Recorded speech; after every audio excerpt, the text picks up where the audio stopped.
Assalamualaikum warahmatullahi wabarakatuh. Selamat pagi, selamat malam, selamat siang, dan dimanapun kamu berada. Perkenalkan, nama saya Tito Akbar Maulana dengan NIM 230304017, Fakultas Ilmu Sosial dan Ilmu Politik, Prodi Ilmu Geografi. Izinkan saya untuk menjelaskan suatu topik dari materi yang saya sudah pelajari selama 1 semester ini, dari mata kuliah umum literasi digital dan kemanusiaan. Pada topik yang akan saya bawakan kali ini yaitu berjudul Konsep Dasar Internet of Things atau IoT dan Big Data, Fondasi untuk Era Digital. Nah, apa sih kira-kira IoT dan Big Data itu? Untuk IoT itu sendiri merupakan singkatan dari Internet of Things, suatu konsep di mana perangkat fisik terhubung dengan internet untuk menghasilkan kemudian mengumpulkan berbagai data. Karakteristik dari IoT sendiri yaitu data yang dikumpulkan oleh perangkat digunakan untuk memberikan wawasan serta pengambilan keputusan.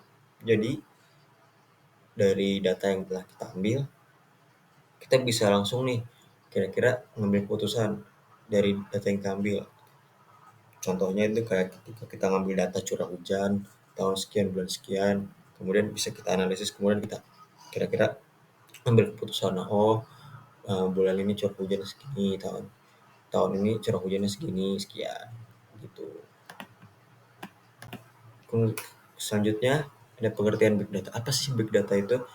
Big data sendiri mengacu pada data dalam jumlah yang besar, kecepatan tinggi, serta kompleksitas yang tinggi, serta sulit dikelola dengan metode tradisional atau sederhana. Jadi teman-teman, big data itu merupakan suatu data yang kompleks banget. Dalam suatu data tersebut isinya berbagai macam gitu, dan dikelolanya juga nggak bisa dengan metode tradisional, harus pakai perangkat yang memadai serta metode yang lebih modern. Karakteristik dari big data sendiri yaitu ada pertama the volume, yaitu besaran di suatu data. Yang kedua the velocity, kecepatan data yang masuk. Ketiga variety, beragam format data yang ada. Yang keempat veracity, akurasi data. Nah, dari karakteristik big data ini biasanya disebutkan yaitu the four concept of big data, the big concept of big data. Kemudian apa sih kira-kira hubungan antara IoT dan big data itu? IoT sendiri sebagai sumber data dari big data, perangkat IoT menghasilkan data dalam jumlah yang besar. Jadi IoT itu sebagai sumber datanya dari big data.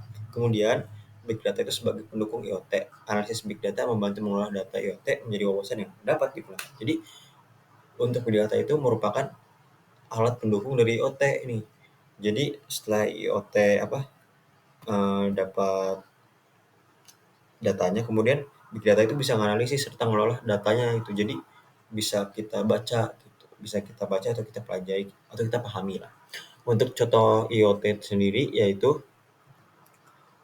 untuk bidang transportasi itu seperti GPS atau sensor kendaraan, serta menghasilkan data yang dianalisis untuk manajemen lalu lintas. Nah, untuk contoh dalam kehidupan sehari-harinya sendiri yaitu untuk IoT ada e-tilang, atau mungkin teman-teman yang suka di YouTube ngeliat video Tesla gitu, orang membunuh Tesla. Nah, itu kan dia bisa otomatis tuh bergerak di arah yang mau dituju pada mobilnya itu pakai Tesla gitu. Kemudian untuk pada contoh IoT dalam bidang kesehatan sendiri yaitu menghasilkan data untuk prediksi kondisi pasiennya. Jadi IoT pada bidang kesehatan ini kita bisa tuh kira-kira ngecek riwayat penyakit pasiennya apa, kemudian bisa kita prediksi penyakitnya segini, apa penyakitnya ini, kemudian dokter bisa melakukan tindakan. Itu bisa memudahkan dokter dalam melakukan suatu tindakan gitu.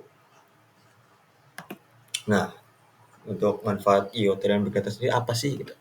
Yang pertama, untuk manfaat IoT sendiri yaitu meningkatkan efisiensi. Jelas ya, dengan adanya baterai IoT ini kita bisa kerja secara lebih efisien gitu.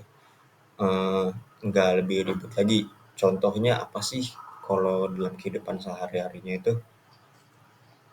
Yang pertama itu mungkin ini pada perangkat smartphone sudah terpasang penyala AC gitu. Jadi dengan otomatis kita bisa menyalakan HP dari smartphone kita gitu. Atau misalkan contohnya dari smartwatch itu kan apa?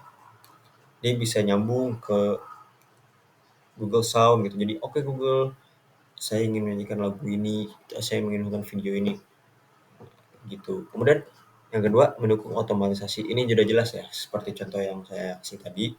Itu untuk IoT sendiri contoh otomatisasi itu seperti mobil Tesla yang tadi itu. Jadi kita bisa ngendarain mobil tanpa kita kendarain. Jadi otomatis aja mobilnya jalannya gerak sendiri gitu. Asal kita udah naruh nih tujuannya kira-kira ke sini sini sini. Terus mobilnya nanti bakal jalan otomatis sendiri. Terus yang ketiga, memberikan wawasan berbasis data dalam pengambilan keputusan. Nah, ini sama kayak yang sebelumnya. Pokoknya IoT itu dia ngasih apa berupa wawasan ke kita atau semacam data gitu. Data aja lah dan data kemudian data dalam pengambilan keputusan gitu. Jadi ada datanya kemudian ya tetap kita sebagai manusia eh, tetap menganalisa juga gitu walaupun datanya udah ada dari IoT itu sendiri gitu. Itu yang maksud manfaat dari IoT. Kemudian setelah manfaat dari IoT, apa sih manfaat dari big data itu sendiri? Yang pertama, membantu memahami tren dan pola. Nah, ini udah jelas ya teman-teman. Kalau big data itu bisa bantu kita memahami tren atau pola gitu. Contoh sederhananya itu kayak kalian buka TikTok atau YouTube gitu. Ketika kalian suka dengan satu video itu terus kemudian kalian tonton terus, kalian apa? Kalian ikuti atau subscribe dari pembuat video tersebut, terus kemudian kalian share ke teman-teman kalian, kemudian kalian like video tersebut. Nah, itu secara gak langsung kemudian bakal menciptakan suatu tren dan pola buat di homepage atau FYP kalian sendiri gitu. Ya, kadang bisa disebut juga sebagai namanya algoritma gitu. Itu salah satu manfaat dari big data. Kemudian yang kedua memberikan wawasan untuk mengambil keputusan strategis. Itu sama ya kayak yang sebelumnya manfaat IoT dan data itu, dimana kita udah dapat datanya, kemudian tetap kita sendiri yang menganalisanya gitu. Terus kemudian yang ketiga yaitu mendukung pengembangan teknologi berbasis prediksi seperti AI. Nah ini teman-teman, untuk big data sendiri yaitu bisa nih kayak tadi contohnya di bidang kesehatan, pasiennya udah punya riwayat penyakit apa, terus kira-kira penyakitnya apa ya.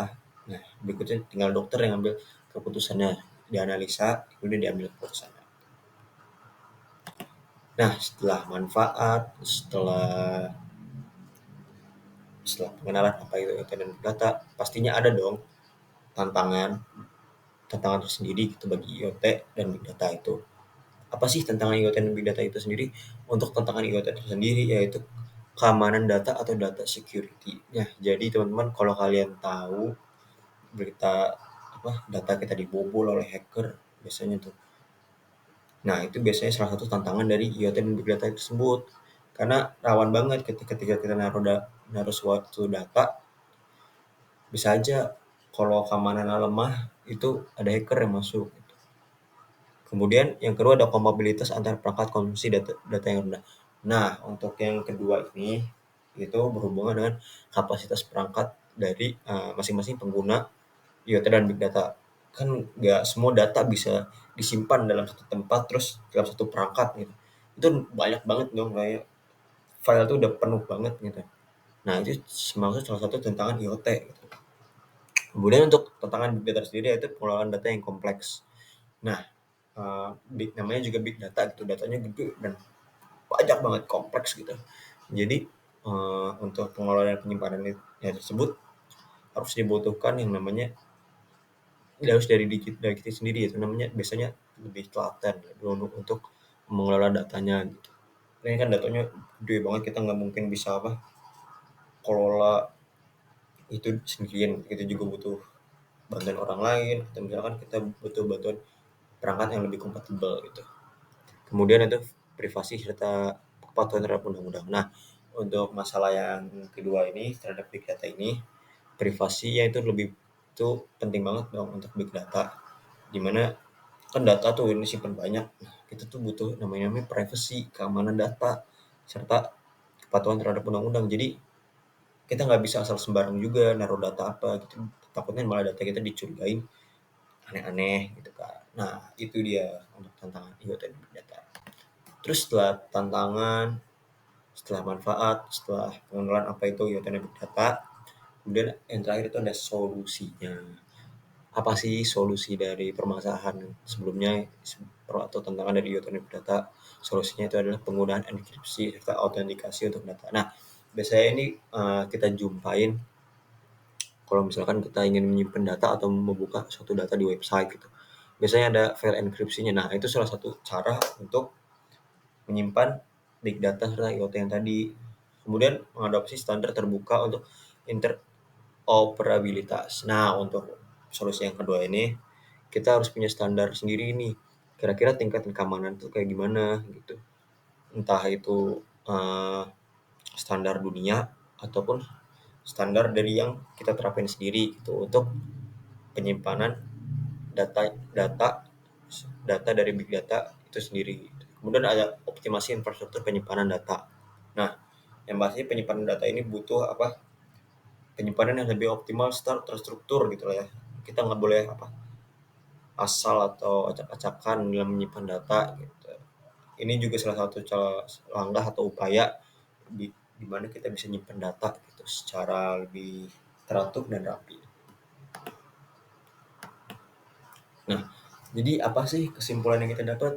Untuk kesimpulannya sendiri, yaitu IoT menghubungkan perangkat serta menghasilkan data yang besar. Kemudian, Big Data menganalisis dan memberikan data dari data tersebut. Jadi, IoT yang menghubungkan perangkat data besar, terus Big Data yang menganalisis serta ngasih hasil dari data tersebut gitu. Terus, gabungan dari keduanya itu ngedorong sebuah inovasi di berbagai sektor seperti kesehatan, transportasi, dan industri. Untuk kesehatan sendiri ya seperti tadi apa kira-kira memprediksi penyakit dari seorang pasien gitu. Untuk transportasi seperti tadi apa otomatisasi transportasi gitu. Untuk industri bisa menyimpan data dalam berbagai banyak di satu industri tersebut. Oke teman-teman, kurang lebih gitu aja.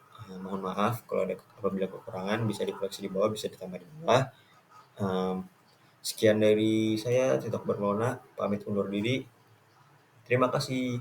See you next time. Dadah.